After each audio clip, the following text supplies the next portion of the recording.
warahmatullahi wabarakatuh. Kembali lagi dengan Ibu Mardianti dari SDN Api-Api. Halo anak-anak, gimana kabar kalian di rumah? Mudah-mudahan kalian sehat semuanya ya. Sekarang kita belajar di tema 4, berbagai pekerjaan, subtema 3, pekerjaan orang tuaku ya. Melakukan pembelajaran, kita diingatkan lagi dengan 5M atau protokol kesehatan ya. Yang pertama itu jangan lupa memakai masker. Yang kedua mencuci tangan. Yang ketiga menjaga jarak. Yang keempat menjauhi kerumunan. Yang kelima mengurangi mobilitas ya anak-anak. Jangan lupa kalian di rumah itu harus tetap menjaga kesehatan kalian ya. Ya. Kalian di rumah juga harus menyediakan peralatan yang harus disiapkan ya sebelum belajar ya, yaitu buku, pensil, penghapus, ya ballpoint. Ya. Sebelum melakukan pembelajaran, kita berdoa dulu ya anak-anak ya. Berdoa mulai. Bismillahirrahmanirrahim. Robbi zidni ilman warzuqni fahma waj'alni minal sholihin. Doa selesai.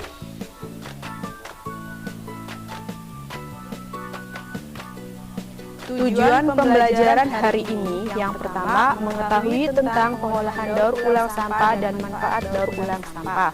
Yang kedua menentukan isi dongeng dengan menentukan peta pikiran. Yang ketiga mengetahui unsur-unsur dalam dongeng di sebuah teks bacaan.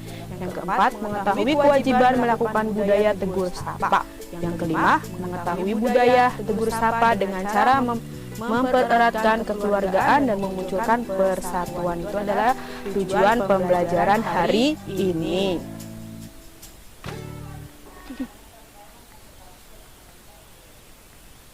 Ya, Ibu ingatkan lagi anak-anak ya, di setiap pekerjaan itu memiliki peran yang berbeda profesi ya.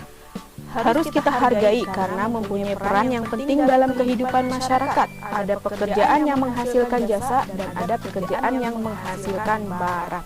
Pekerjaan yang menghasilkan jasa yaitu contohnya guru, pengacara, pendongeng, dan penjahit.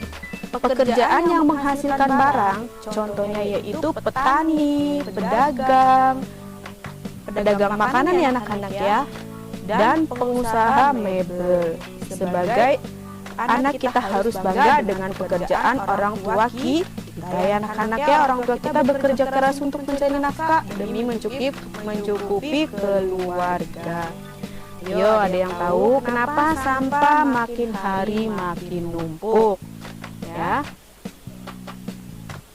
Sampah menumpuk karena setiap hari kita menghasilkan sampah ya. Kita tiap hari itu menghasilkan sampah bekas makanan dan minuman, sampah rumah tangga dan sampah industri. Apabila sampah tidak dikendalikan, maka akan terus menumpuk dan menyebabkan berbagai masalah.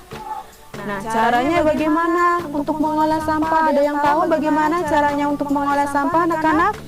Nah, di sini ada 3 ya. Yang pertama itu ada mengurangi pengguna kemasan ya.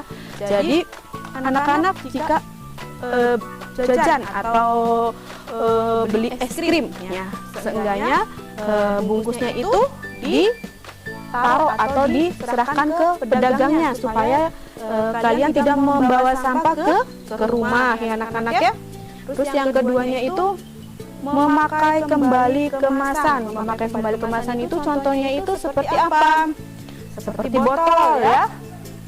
Yang beli botol minuman ya, itu bisa dipakai kembali ya kemasannya ya. Ya, yang ketiga itu apa? Mendaur ulang serta mengganti kemasan dengan bahan yang ramah lingkungan.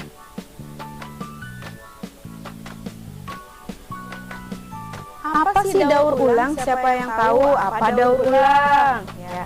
Daur ulang merupakan cara efektif untuk mengatasi masalah sampah. Sebisa mungkin barang-barang yang sudah tidak berguna lagi bisa didaur ulang. Tetapi tidak semua barang bisa didaur ulang, namun saat ini sudah banyak industri yang memanfaatkan sampah menjadi barang lain. Contohnya, sampah yang sudah banyak didaur ulang yaitu sampah plastik dan kertas. Nah, di sini ada manfaat daur ulang ya anak-anak. Yang pertama itu menghemat energi ya. Yang keduanya itu mengurangi polusi. Yang ketiga menghemat sumber daya alam. Yang keempat ekonomis. Yang kelima menghemat uang. Itu adalah manfaat daur ulang. Barang bekas dan sampah dapat diolah dengan cara 4R ya anak-anak ya. Siapa tahu? Apa yang tahu di sini 4R itu? Yang pertama itu ada reuse. Reuse itu menggunakan kembali sampah yang masih dapat digunakan untuk fungsi yang sama atau fungsi yang berbeda.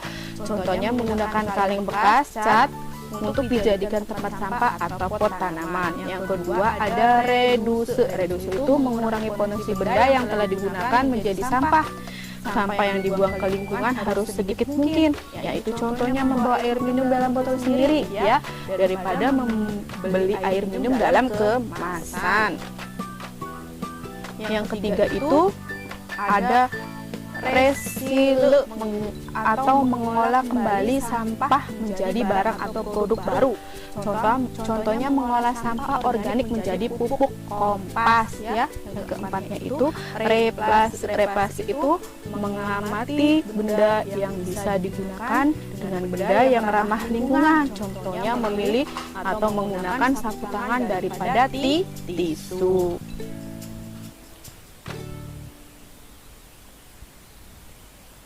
Nah, anak-anak di rumah nanti ditulis ya di buku tugasnya kalian. Ya, tuliskan pendapat anak-anak mengenai sampah di lingkungan rumah kalian ya. Nanti ditulis, nanti anak-anak dikerjakan ya. Terus di sini ada menilai komentar terhadap kejadian suatu dongeng ya. Kita dapat berkomentar setelah mengetahui suatu kejadian dalam cerita. Kita juga bisa mengungkapkan komentar teman apakah sesuai dengan cerita. Menyampaikan isi dongeng dengan menggunakan peta pikiran. Itu banyak cara untuk menyampaikan unsur-unsur suatu dongeng. Salah satunya itu menggunakan peta pikiran. Nah, di sini itu ada teks bacaan atau dongeng tentang tupai dan ikan gabus ya anak-anak ya. Tahu kan kalian kan dongeng tentang tupai dan ikan gabus? Di sini ada dahulu kala hiduplah sepasang sahabat di daerah Kalimantan Barat. Mereka adalah seekor tupai dan seekor ikan gabus. Setiap hari mereka melakukan kegiatan bersama mencari makan, bermain, bahkan mengunjungi tempat-tempat baru selalu dilakukan bersama. Suatu hari, tupai tidak melihat gabus. Sahabatnya ia mencarinya ke tempat biasa gabus tinggal. Saat bertemu, tupai sangat kaget. Gabus terlihat lesu. Sahabatnya, namun gabus tidak berselera makan. Gabus hanya menginginkan satu jenis makanan yang diyakinkannya dapat menyembuhkan penyakitnya. Tupai berjanji akan mencari demi sahabatnya. Setelah gabus mengatakan makanan yang dapat menyembuhkan penyakitnya, tupai sangat kaget. Ia harus mencari hati ikan hiu. Ikan hiu sangat ganas. Tidak terpikir oleh ia bisa mendapatkannya, namun tupai bertekad untuk mendapatkannya. Ia ingin sahabatnya sembuh. Tupai kemudian melompat dari satu pohon kelapa ke pohon kelapa lainnya yang dekat dengan tepi pantai. Saat menemukannya, ia melubangi satu kelapa dan membiarkan airnya habis. Kemudian sang tupai masuk ke dalam kelapa. Angin kencang membuat kelapa jatuh ke pantai dan ikan hiu memakannya. Di dalam tersebut mencoba bertahan sampai kehabisan tenaga. Ombak besar membawa ikan hiu ke pantai. Saat itulah tupai keluar dari mulut ikan hiu dan membawa hati ikan kepada sahabatnya. Sampai di tempat ikan gabus, tupai kemudian memberikan hati ikan hiu untuk dimakannya. Beberapa hari kemudian, tupai melihat sahabatnya segera kembali. Betapa senangnya tupai melihat ikan gabus saat seperti sedia kala. Ini adalah salah satu dongeng yang berjudul Tupai dan Ikan Gabus. Nah, berdasarkan teks yang kalian baca tadi, buatlah peta pikiran tentang dongeng Tupai dan Ikan Gabus ya. Nanti kalian cari judulnya apa, tokohnya apa, sifat tokohnya apa, tempatnya di mana, awal ceritanya bagaimana, akhir ceritanya apa, pesan moralnya apa ya. Nanti kalian dikerjakan di buku tugas kalian ya anak-anak ya. Di dalam dongeng juga ada unsur-unsur. Yang pertama itu ada unsur intrinsik, yang kedua ada unsur ekstrinsik.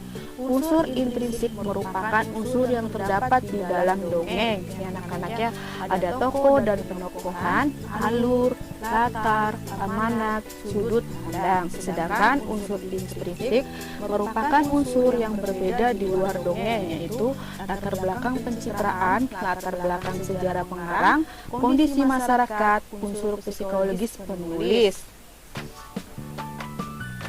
Ya anak-anak, jadi anak-anak ketika bertemu dengan teman, saudara, guru ya, dimanapun berada, kalian itu harus bertegur sapa, harus menyapanya ya anak-anak ya.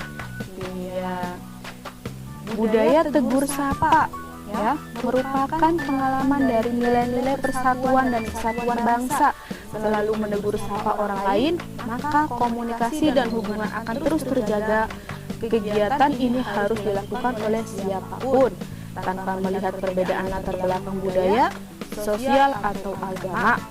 Budaya tegur sapa merupakan salah satu pengamalan dari nilai-nilai persatuan dan kesatuan budaya tersebut, merekatkan kekeluargaan dan memunculkan persatuan. Budaya tersebut mempereratkan kekeluargaan dan memunculkan persatuan, yaitu dengan cara apa anak-anak ya? Yang pertama itu saling menyayangi, menghormati, dan bekerja sama dengan anggota keluarga. Yang kedua itu mau berteman dan semua siswa tanpa membedakan suku, agama, dan ras. Ikut serta dalam menjaga keamanan lingkungan sekitar dan kerja bakti membersihkan lingkungan. Nah, itu adalah salah satu budaya mempersatukan kekeluargaan dan memunculkan persatuan. Ya anak-anak ya, kesimpulan pembelajaran hari ini yaitu setiap pekerjaan memiliki peran yang berbeda. Profesi harus kita hargai karena mempunyai peran yang penting dalam kehidupan masyarakat.